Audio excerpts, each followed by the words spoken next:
Hello and welcome Anglophonians to another story where we take a look at European comics. And today we take a look again at a classic, at the Smurfs.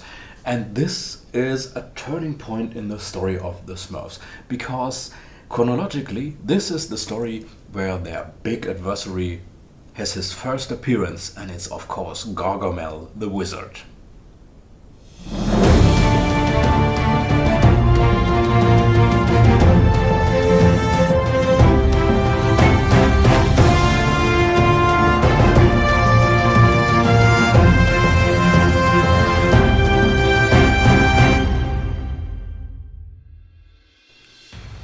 Not only does Gargamel appear in the story, he even appears in the very first panel. Gargamel is studying a magic book as he wants to create the Philosopher's Stone.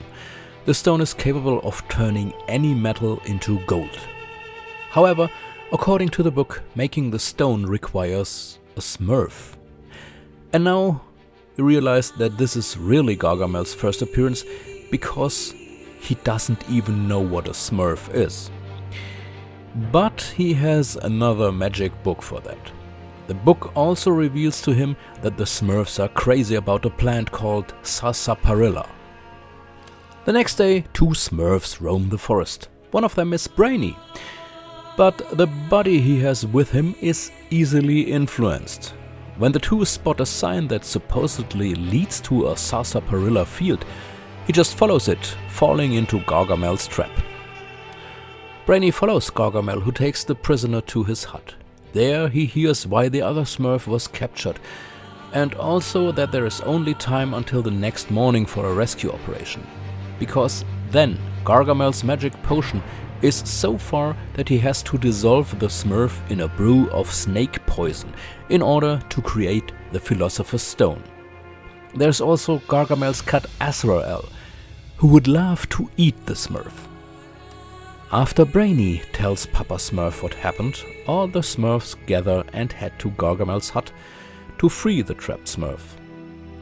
The first attempt, however, fails. Although the Smurfs manage to cut the rope holding the prisoner's cage in Gargamel's absence, Gargamel returns early before the Smurf can be freed from the cage. Now that Gargamel has become suspicious, he hangs the cage up with an iron chain. Unable to cut it, the Smurfs are now looking for the key that fits the cage's lock. They only have time until dawn. Before we dive into the background of this story, here's a purely technical point. Among the Smurfs, there is one who is a bit slow on the uptake. This leads to all sorts of funny situations in different stories. Unfortunately, the gags here are not always transferable to every other language.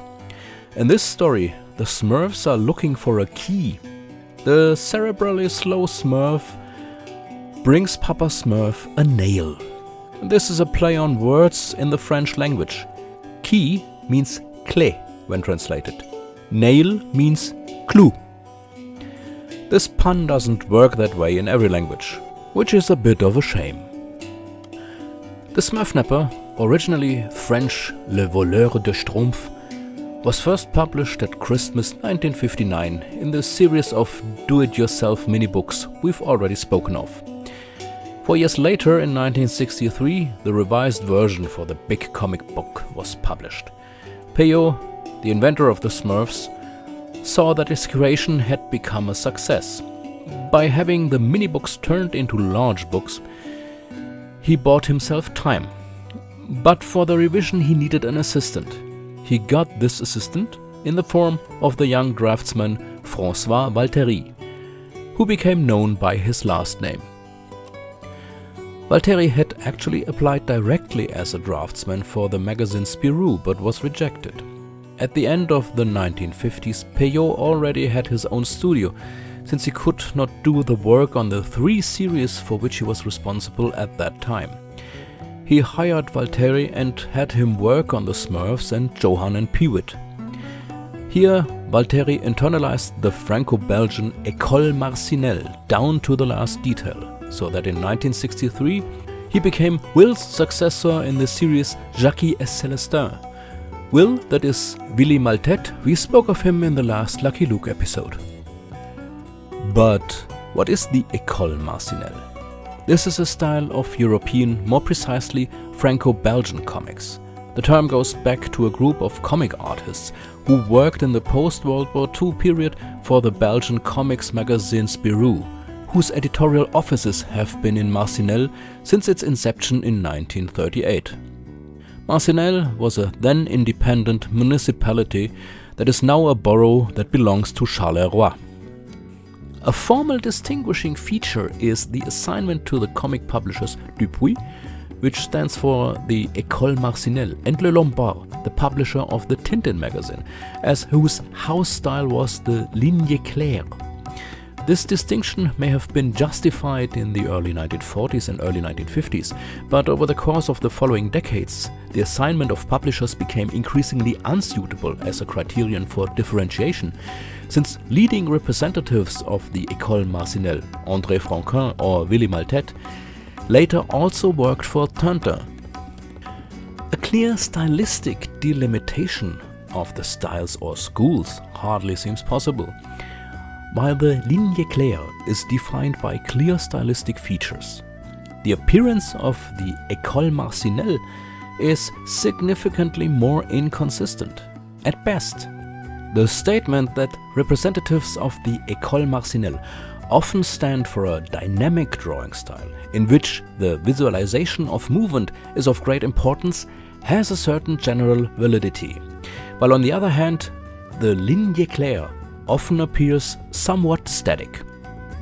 Just as Hergé is a symbolic figure for the ligne claire, the term École Marcinelle is inextricably linked to the draftsman Joseph Gillien, known as Giget. In the aftermath of the Second World War, Giget had taken a number of talented young draftsmen under his wing: André Franquin, Maurice de Bever, better known as Maurice, and Willy Maltet, Will. This gang of four formed a studio in a shared flat in the home of Giget in Waterloo, Belgium. This group of people forms the core of the École Marcinelle, which also includes Giget's later student Jean Robin and Gidem. The term École Marcinelle thus also stands for all comic artists who have been influenced by Giget. It is also important to note that the style names were only later used to designate different schools. For example, the term ligne claire was invented in 1975 to actually name Hergé's drawing style uniquely. Back in 1963, the Smurfs' success is growing. Valtteri works well as Peyo's assistant. He was soon to face a major challenge, but that will be reported at another time. So this is it, Gargamel the Smurfnapper. Yes. Well, he should develop from that on, and we will see this in the next story. So see you next time.